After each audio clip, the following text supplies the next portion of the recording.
Hi kiddos.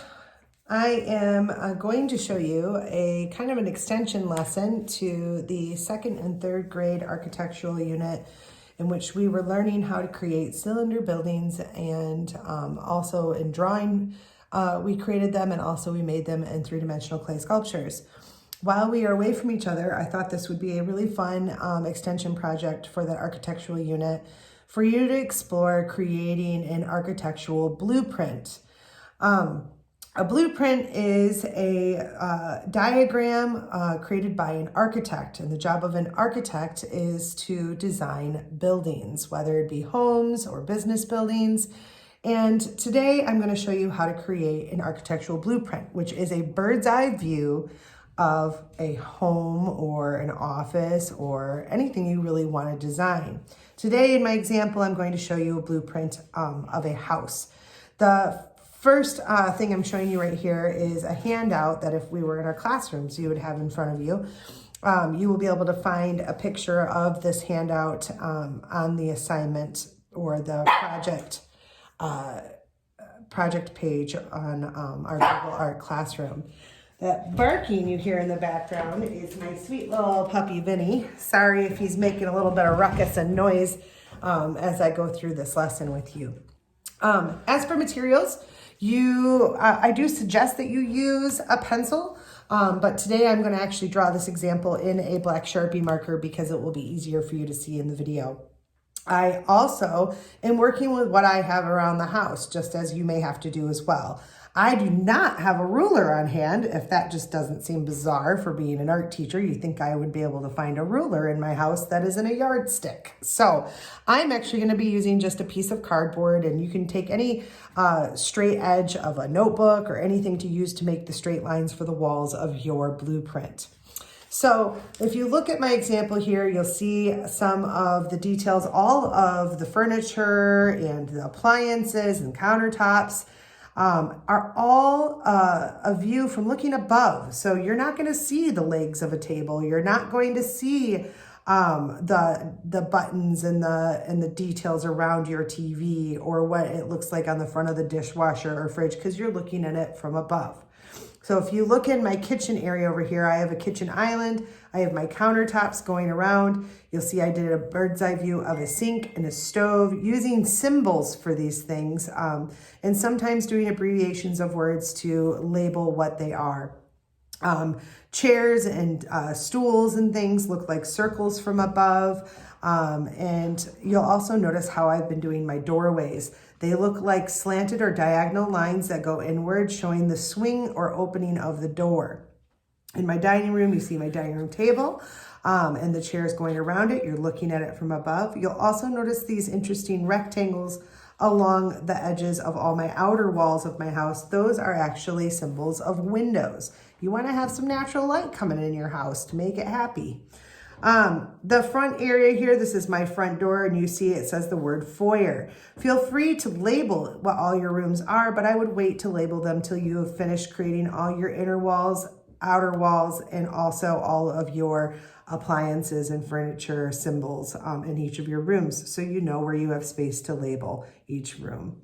I'm going to begin by also pointing out all these little symbols I created along the bottom of this handout, like a tub and a couch and a chair and a toilet and a shower. And you can use some of my examples, or you can create your own visual examples of the symbols for these different objects. So to start my blueprint of, let's just say, my dream house, I'm going to start down towards the lower part of my paper. I'm using a 12 by 18 inch white piece of paper, but you could do this on any size paper and just draw according to the size of the paper, your blueprint of your home. I'm only going to be creating one floor. I'm going to be doing the main floor of my home, but if you wanted to do other floors in your home, you could definitely create more.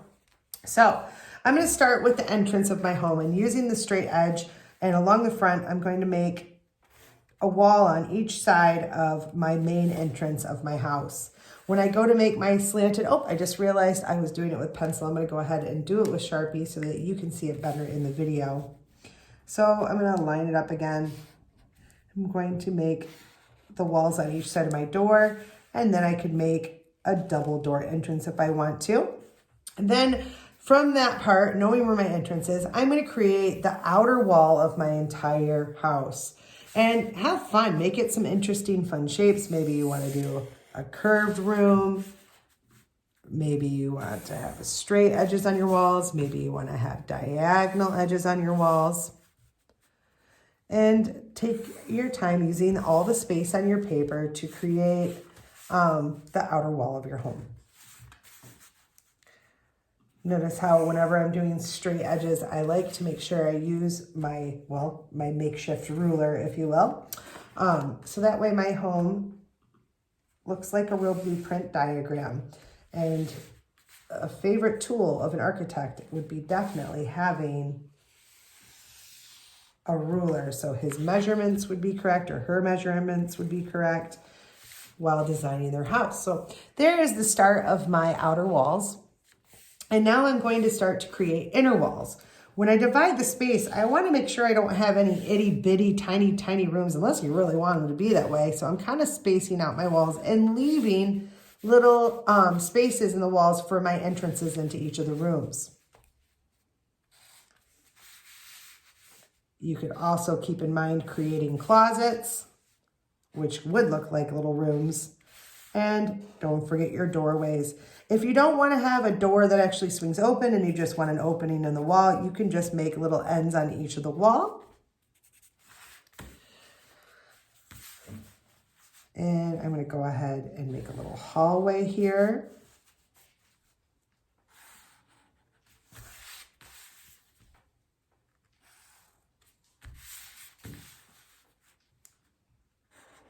And it's definitely a challenge to think about a house from looking above rather than just drawing it from the front. So it becomes a little bit more of a challenge, which is fun. If we didn't challenge ourselves, we would never learn anything new. So you can see I'm starting to divide my space inside my outer wall into different rooms. Now, the fun part is you can get super creative with this, and you could make rooms that you would not normally see in a house. Maybe you want to have an arcade room. Maybe you want to have a playroom, an art room.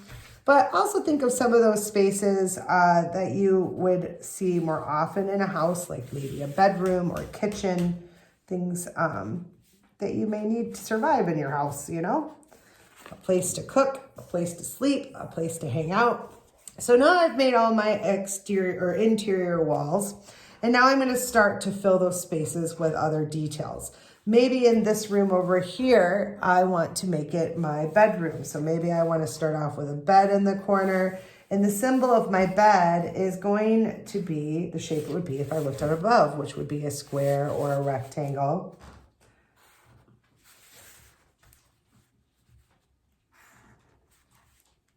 Could make what looks like pillows on top of the bed or a blanket at the end of the bed. Then start thinking about what the end tables look like.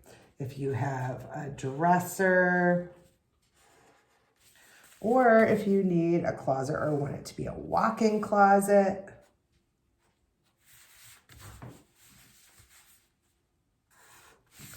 In your room, maybe you have a table in your room, or if you have a bench at the end of your bed. You can even draw what a rug would look like in your room and give it the little tassels on the ends. Let's say I wanted to make the room that's next to the bedroom an arcade room, and maybe I want to make a bunch of rectangles that are going to be arcade games, or I could even make a pool table.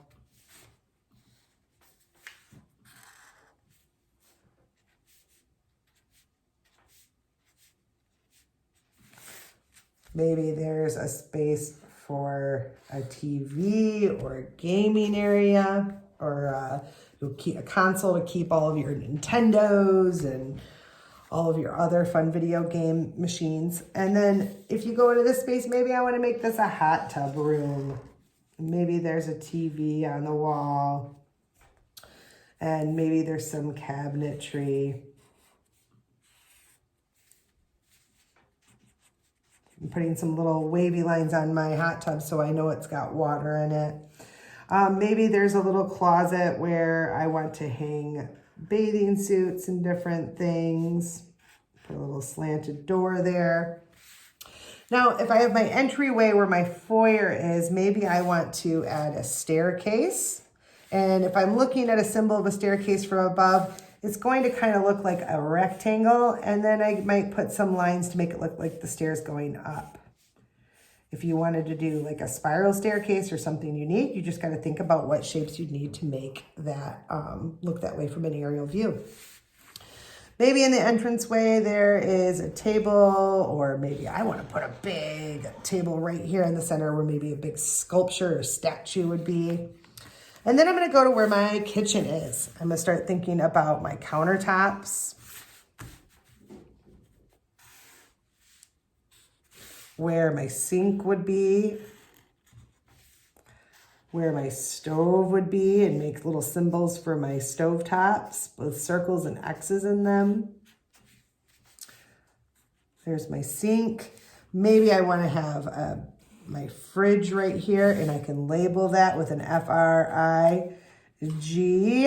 And then maybe there is more pantry space against this wall. Maybe there's hooks on the wall right here to hold my towels. And you know what I really love in kitchens? I don't have it in my own, so I like to think of it as my dream, is to have a big island in the center where I could have some stools where family can gather. And then I'm going to start thinking of other fun things I could do. Maybe this is going to be a sports room, and I'm going to have a basketball hoop and a court.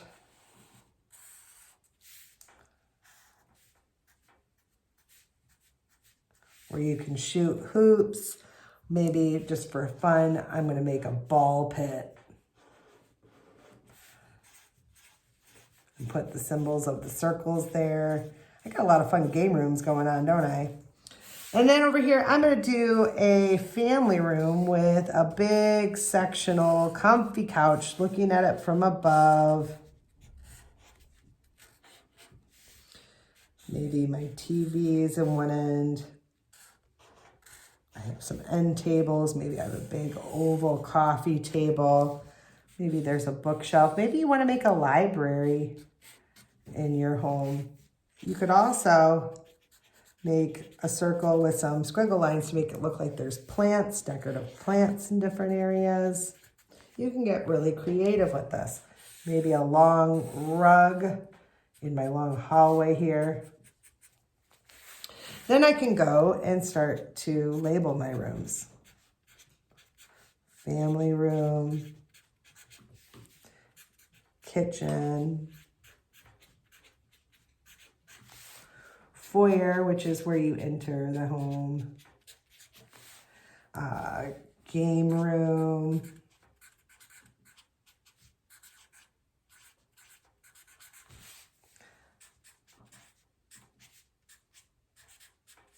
hot tub room, bedroom, sports room. And obviously I could continue to add a lot more details to my diagram, to my blueprint. When you're all finished, don't forget to put the architect's name in the corner. I hope you have fun creating your dream house, boys and girls. And if you can, I'd love to see pictures of your awesome layouts that you've created, your blueprints you've created. You can share them with me in the comments section underneath this video. Hope you guys have fun creating.